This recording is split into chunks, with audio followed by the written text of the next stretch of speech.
Picture the gilded gates of Buckingham Palace, the iconic balcony, and the red-coated guard symbols of a monarchy that has shaped British history for centuries. Inside the Tower of London, the crown jewels like the dazzling imperial state crown and the sovereign's scepter embody royal authority and tradition.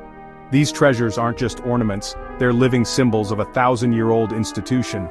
Our journey will trace this remarkable story, from bloody battlefields to the modern throne. We'll meet legendary monarchs, witness dramatic upheavals, and see how the monarchy adapted to survive. From absolute rulers to constitutional figureheads, the British royal family's legacy is woven into the nation's identity. So let's step behind the velvet curtain and explore the enduring story of the British monarchy. The story begins in 1066, a pivotal moment etched in the annals of history. It was a year of profound change, a turning point that would forever alter the course of England. A year that changed England forever. The echoes of battle, the clash of steel, and the ambitions of powerful figures converged on this small island nation. With no clear heir to take the reins, the English throne was left vacant, a prize waiting to be claimed. The line of succession was blurred, and uncertainty gripped the land. Until William, Duke of Normandy, a man of ambition and unwavering resolve, boldly staked his claim. He saw an opportunity and seized it with both hands. At the Battle of Hastings, a clash that would determine the fate of a nation, William's victory decisively ended Anglo-Saxon rule, marking the end of an era and the beginning of a new chapter in English history. The old order was swept away, replaced by the Norman way, and launched a new royal dynasty, forever changing the landscape of power and influence in England. The Normans were here to stay, and their impact would be felt for generations to come. Crowned in Westminster Abbey, the symbolic heart of English power, William the Conqueror transformed England with ruthless efficiency, leaving an indelible mark on every facet of society. His vision was clear, and he pursued it with unwavering determination. He built imposing stone castles, symbols of Norman power and authority, like the Tower of London, a formidable structure that would stand as a testament to Norman engineering and dominance. To secure his reign and intimidate rivals, ensuring that his rule would not be challenged. These fortresses were not just defensive structures, they were statements of power. The Normans introduced hereditary succession, solidifying the concept of dynastic rule, establishing the concept of a royal bloodline, where power was passed down through generations. This system would shape the future of the English monarchy for centuries. French language and feudal customs, a complex system of land ownership and loyalty, reshaped English society, law, and culture, leaving an enduring legacy that continues to influence the nation today.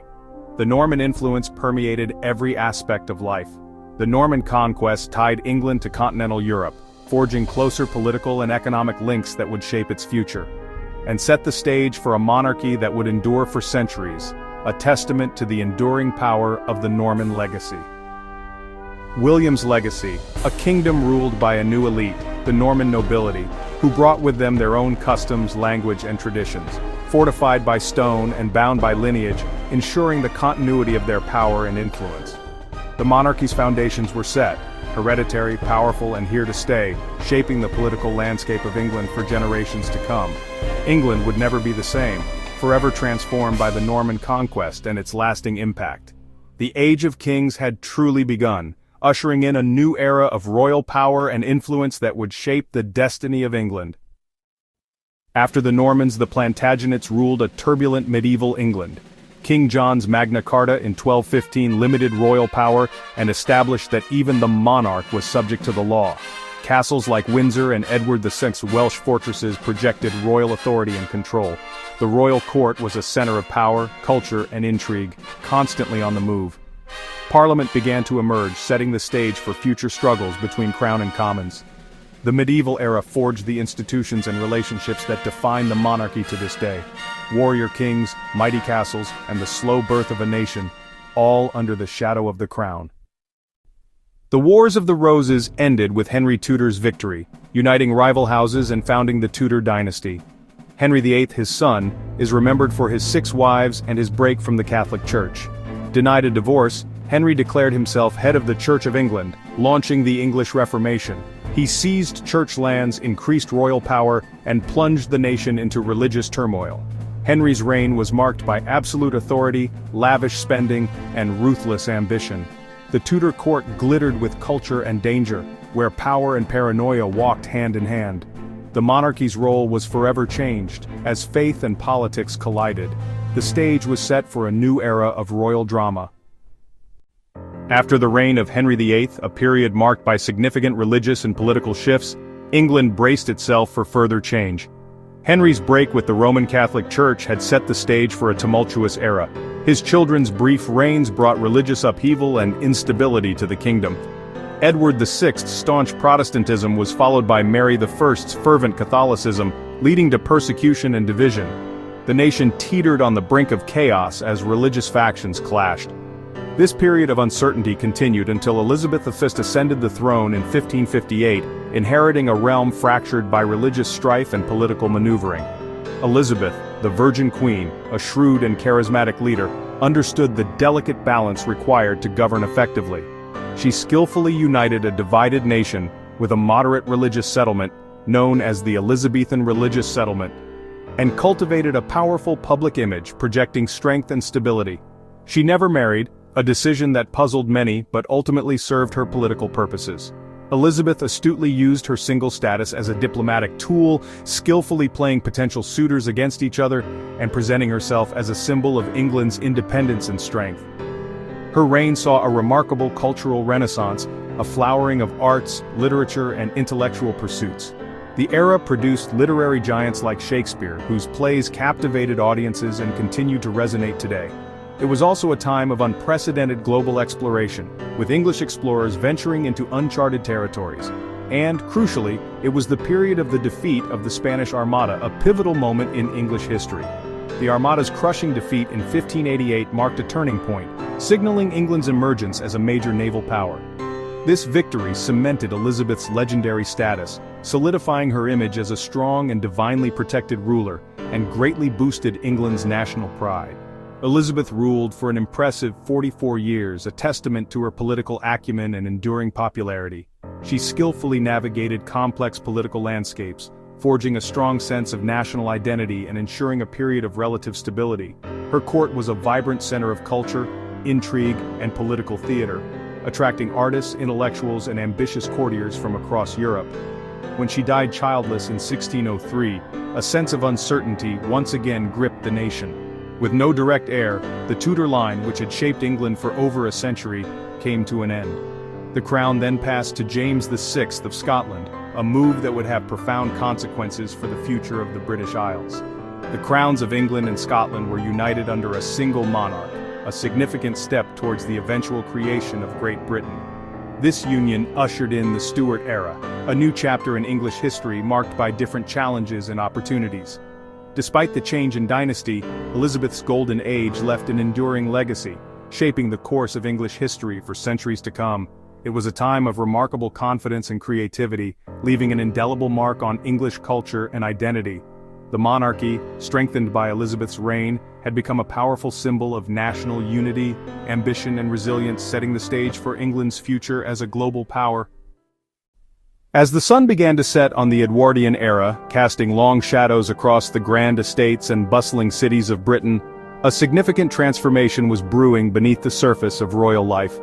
Fast forward to the early 20th century, the royal family, resplendent in their finery and steeped in tradition, was known as the House of Saxe-Coburg and Gotha, a name that echoed their German heritage. A German name, a legacy of Queen Victoria's marriage to Prince Albert, a scion of the German ducal house of Saxe-Coburg and Gotha. This lineage, once a symbol of prestige and European interconnectedness, was about to face an unprecedented challenge. World War I, a cataclysmic conflict that engulfed Europe, made this name deeply unpopular in Britain. The very air crackled with anti-German sentiment, fueled by wartime propaganda and the immense sacrifices made by the British people. King George V, a monarch acutely aware of the shifting tides of public opinion, responded decisively by renaming the family Windsor, a name that resonated with British history and grandeur. After the ancient royal castle, a symbol of British sovereignty and resilience for nearly 1,000 years, Windsor Castle, with its imposing towers and storied past, became the new emblem of the royal family. The change was a masterstroke, a calculated move that not only addressed the immediate crisis, but also laid the foundation for the monarchy's future. Aligning the monarchy with British identity, it was a powerful statement of national unity and a clear message that the royal family stood firmly with the British people, and distancing it from German ties, severing the perceived link to the enemy, and embracing a purely British identity. The House of Windsor embraced public service and duty, redefining the role of the monarchy in a rapidly changing world. Focusing on Britain rather than European royal networks, they became a symbol of national pride and stability. This reinvention, this strategic repositioning, helped the monarchy survive the turbulent years that followed, when other thrones toppled, swept away by the forces of revolution and social upheaval. The Windsors became a distinctly British institution, a cornerstone of national identity, and a symbol of continuity in a world of constant change.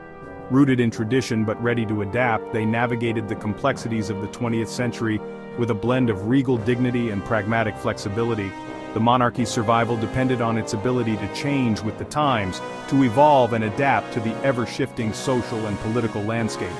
The House of Windsor was born out of crisis, a crucible of war and anti-German sentiment that forced a dramatic reinvention, and became the face of modern royalty, a symbol of tradition and continuity in an ever-changing world. A new era of monarchy had begun, an era defined by public service, national identity, and the enduring legacy of the House of Windsor. World War I transformed the monarchy's relationship with the public. King George V and Queen Mary set a new standard for royal duty, visiting troops and comforting the wounded. The abdication crisis of 1936 saw Edward VIII give up the throne for love, thrusting his brother George VI into the spotlight. During World War II, George VI and Queen Elizabeth became symbols of national resilience, refusing to leave London during the Blitz. Their visible courage forged a powerful bond with the people. The monarchy's role shifted from wielding power to embodying unity and moral leadership. The royal family's wartime example cemented their place in the nation's heart. Even in the 20th century, the monarchy proved its enduring value. The unexpected death of George VI made his daughter, Elizabeth II, queen at just 25. Her 1953 coronation, the first televised, marked a new era of hope and renewal. Elizabeth II pledged a lifetime of service, becoming Britain's longest reigning monarch. She guided the monarchy through immense social and political change, meeting world leaders and overseeing the transformation of empire into commonwealth. Her reign was celebrated with grand jubilees and marked by quiet resolve during family and national crises. Elizabeth II mastered soft power, adapting the monarchy while preserving tradition. She was a constant reassuring presence through decades of change. Her passing in 2022 was mourned worldwide, a testament to her impact. Elizabeth II's reign defined modern constitutional monarchy. She left an indelible mark on Britain and the world. Her legacy endures in the institution she served so faithfully. With Queen Elizabeth II's passing, Charles III became king, ushering in the Carolean age. He aims to modernize the monarchy, focusing on service, environmental causes, and community. The line of succession now centers on Prince William and his family, who embody a relatable, modern monarchy. The royal family remains central to British life, from grand ceremonies to charitable work. Palaces like Buckingham and Windsor are living symbols of history and continuity. The monarchy adapts, balancing tradition with the demands of a changing world. Its story is a tapestry of conquest, faith, and service reflecting Britain's own journey. The next chapter is being written now as the crown endures into a new era.